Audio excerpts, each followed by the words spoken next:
여러분, 혹시 이거 알고 계셨나요? 10월부터 노인 복지 혜택이 달라진다고 합니다. 이걸 챙기면 생활비에 큰 도움이 되고, 안 챙기면 몇 달치 돈을 그대로 놓칠 수도 있는데요. 오늘은 기초연금, 절세통장, 그리고 노인 일자리, 65세 이상이라면 꼭 알아야 할 세 가지 제도와 추가로 확인해두면 좋은 지원까지 알려드릴게요. 그리고 오늘 영상 끝까지 보시면 말씀드린 내용을 한눈에 볼 수 있는 핵심 정리도 준비했습니다. 놓치지 말고 끝까지 함께 해주세요. 첫 번째는 기초연금입니다. 만 65세 이상이고 소득 하위 70%에 해당하는 분들이 받을 수 있는 제도인데요. 자동으로 지급되는 것이 아니라 반드시 본인이 신청해야 받을 수 있습니다. 신청은 주민센터, 정부24 복지로에서 가능하며 생일이 되기 한 달 전에 신청해야 해당 월부터 연금을 받을 수 있습니다. 신청을 늦추면 해당 달의 연금은 지급받지 못한다고 합니다. 예를 들어볼게요. 내 생일이 10월 15일이라면 9월에 신청해야 10월분부터 받을 수 있습니다. 근데 만약 10월 20일에 신청했다? 그러면 11월부터 지급되는 거예요. 10월 거는 그냥 날아가는 겁니다.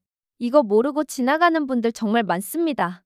또 하나, 부부가 동시에 기초연금을 받을 경우 각각 20%가 감액됩니다. 예를 들어 2025년 기준 개인 최대 연금액은 34만 2,510원인데 부부가 함께 받으면 각 27만 4,008원으로 줄어듭니다. 그래서 왜 두 사람 다 신청했는데 금액이 줄었지? 하고 놀라시는 분들이 많습니다.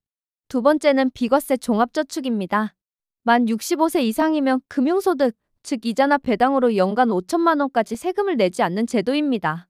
금융소득에는 기본적으로 연 2천만 원 이하일 때 15.4% 세율이 적용되고 이를 넘으면 다른 소득과 합산돼 6%에서 최대 49.5%까지 종합과세가 될 수 있습니다. 그런데 이 통장에 가입하면 이런 세금을 전혀 내지 않아도 된다고 하네요. 다만 이 제도는 2025년 12월 31일까지는 65세 이상 노인이라면 신규 가입이 가능하지만 2026년부터는 기초연금 수급 대상자만 신규 가입이 허용된다고 합니다. 즉, 제도가 완전히 사라지는 건 아니고 가입 대상이 크게 줄어드는 것입니다. 여기서 중요한 포인트. 2025년까지 가입만 해두면 2026년 이후에도 비과세 혜택은 계속 유지됩니다. 하지만 기초연금을 못 받는 분들은 2026년 이후 아예 새로 가입할 수 없으니 올해 안에 꼭 확인하시는 게 좋습니다. 또 하나 놓치기 쉬운 부분은 기존에 가지고 있던 적금이나 예금은 자동으로 전환되지 않는다는 겁니다. 반드시 새로 비과세 종합저축 계좌를 만들어야만 혜택을 받을 수 있습니다. 쉽게 말하면 은행에서 이자 100만 원 받으면 세금으로 15만 원 넘게 내야 하는데 이 통장을 이용하면 그 세금을 한 푼도 안 내는 거죠. 혹시 이미 가입하신 분 계신가요? 경험담을 댓글로 남겨주시면 다른 분들에게 큰 도움이 될 겁니다. 세 번째는 노인 일자리입니다. 공익형, 사회서비스형, 민간형 등 다양한 유형이 있습니다. 특히 공익형 일자리는 가장 규모가 크고 사회서비스형과 민간형은 활동 성격과 보수가 조금 다르게 운영됩니다. 신청 시기는 보통 연말부터 시작되며 신청 순서에 따라 배정되는 경우가 많다고 합니다. 그래서 10월부터 미리 준비하는 게 중요합니다. 내가 어떤 유형의 일자리에 관심 있는지, 어디에서 신청해야 하는지 알아둬야 해요. 공고가 뜨고 나서 알아보면 이미 마감된 경우가 대부분이라고 하니까요. 또 한 가지, 일부 일자리는 기초연금 수급자만 참여할 수 있기 때문에 조건을 미리 확인하는 게 필요합니다. 준비한 사람은 바로 기회를 잡고 그렇지 않으면 뒤늦게 아쉬워하게 됩니다. 오늘 말씀드린 내용 다시 정리해드리겠습니다.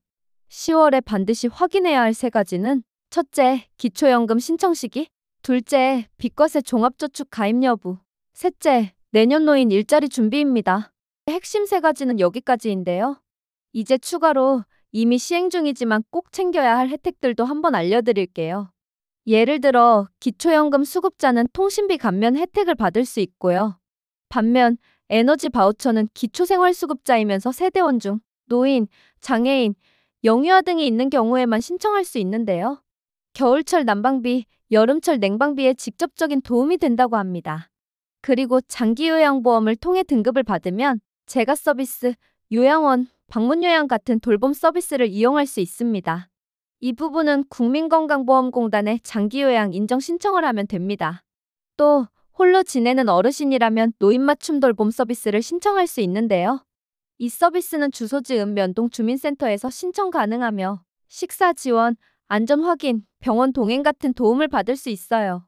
이미 있는 제도라도 10월을 계기로 다시 한번 점검하면 혹시 놓치고 있던 혜택이 없는지 확인할 수 있을 거예요. 이 세 가지만 챙겨도 수백만 원의 차이가 날 수도 있습니다. 개인적으로는 이런 제도들이 단순히 금전적 지원에 그치지 않고 노인이 사회에 더 참여하고 경험을 나누며 삶의 질을 높일 수 있는 기회로 이어지면 좋겠습니다. 특히 노인 일자리가 단순 소득 보전이 아니라 보람과 자존감을 느낄 수 있는 방향으로 발전했으면 합니다. 여러분은 오늘 소개한 혜택 중 어떤 게 가장 도움이 된다고 생각하시나요? 혹시 오늘 영상에서 제가 놓친 부분이 있다면 댓글로 꼭 알려주세요. 다음 영상에서 확인해서 더 자세히 알려드리겠습니다. 여러분의 댓글과 관심이 제게는 정말 큰 힘이 됩니다. 앞으로도 최신 노인 복지와 지원 제도를 빠르게 전해드리겠습니다. 10월 그냥 흘려보내면 손해입니다. 이번 달 꼭 챙기시길 바랍니다.